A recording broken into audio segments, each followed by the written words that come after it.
Ay, magandang gawin.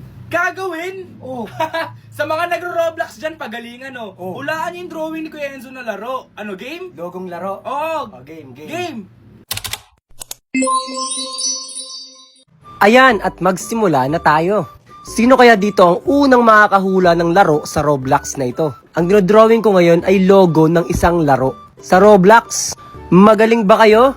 Pwes, sino kayang mauunang mag-comment dito ng sagot? Oh! Enzo! Sinong lagot? Lagot po, Lolo. Hindi po lagot. Sabi ko po, sagot. Sagot? Bakit sagot? Kasi po, Lolo, pinahuhulaan ko po sa kanila kung ano pong klaseng laro po ito. Nagdo-drawing po ako ng logo ng laro dito sa Roblox. Bigyan mo naman sila ng clue para hindi sila mahirapan.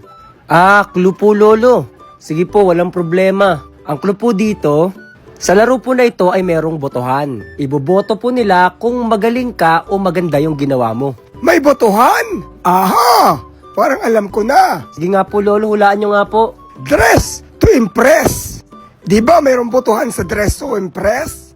Meron pong botohan sa Dress to Impress, Lolo, pero hindi po Dress to Impress tong dinodrawing ko eh.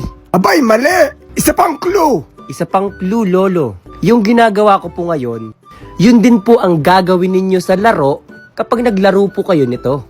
Ano yan? Naku, hindi alam ni Lolo. Mauunahan po kayo sa comment section, Lolo. Tapos na po itong drawing ko. Papakita ko na po sa kanila. Ayan, at nahulaan nyo ba kung anong game to? Sige nga, titignan ko sa comment section.